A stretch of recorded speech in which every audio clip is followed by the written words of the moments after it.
Сәлем достар, бүгін мен сіздерге ешқандай да заңгерлік кеңес бермеймін. Бұл видеода мен Марк Мэнсонның «Тонкое искусство пофигизма» кітабы жайлы айтамын. Яғни өмірге жеңіл қараудың жолдары. Қызық болса, онда әрі қарай көреміз.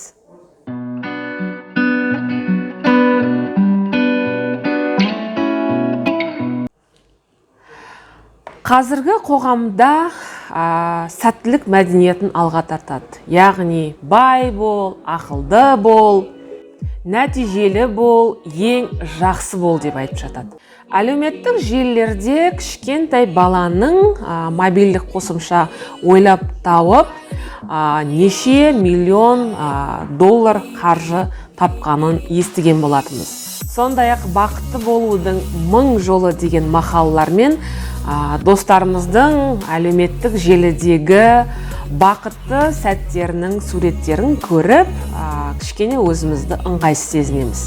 Алайда позитив пен сәттілікке ғана мән беру, ол бізді стресске алып келеді екен.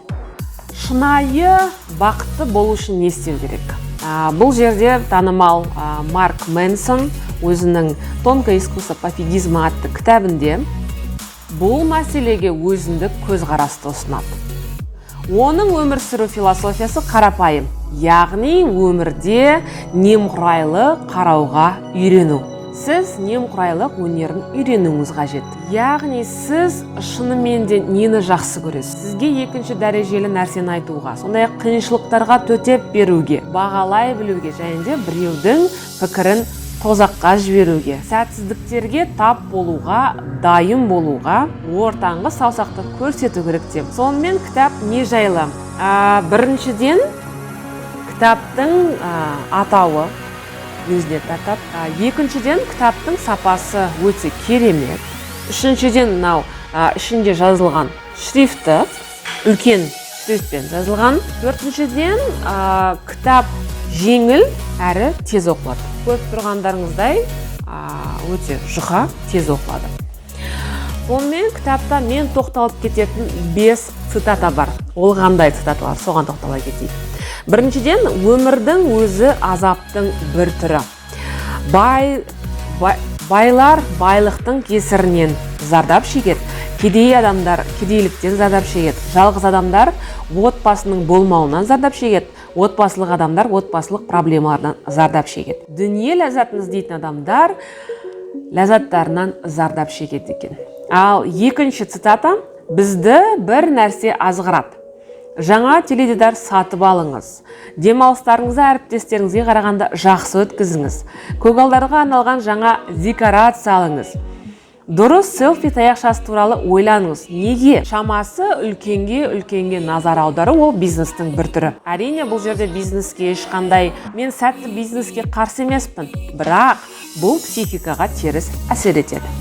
Сіз үстірт және жалғанға өте жақынсыз, өміріңізді бақыт пен қанағаттану сиқырына ұмтылуға арнаңыз. Жақсы өмірдің кілті көп уайымдамаудың қажеті жоқ, ол аз уайымда.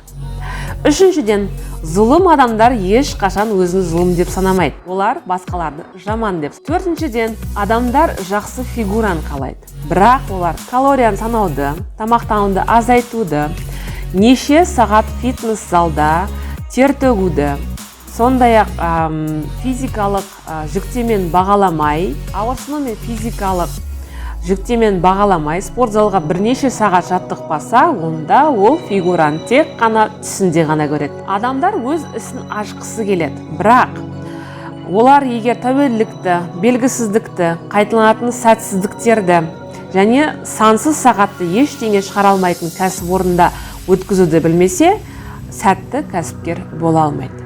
Адамдар серіктес жұбай тапқысы келеді, бірақ олар сенімді жұп таба алмайды. Егер олар ауыр психикалық бұзылулар мен жинақталған жыныстық шиеленістердің салдарынан эмоционалды күйзелістерге дайын болмаса, онда шырылдамайтын телефонға қарап күтіп отыруға тура келеді. Бесінші цитата: сіз өмірдегі барлық нәрсені эмоцияларға қаратып қоя алмайсыз.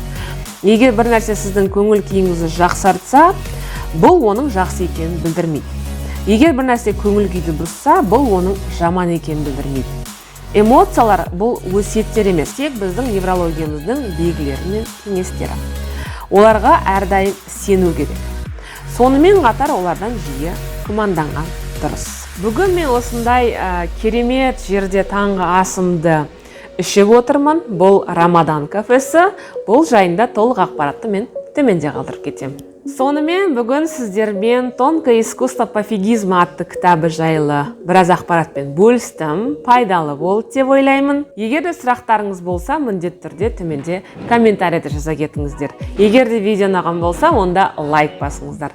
Сондай-ақ каналға жазылуды ұмытпаңыздар. Назар аударып тыңдағандарыңыз үшін үлкен рахмет.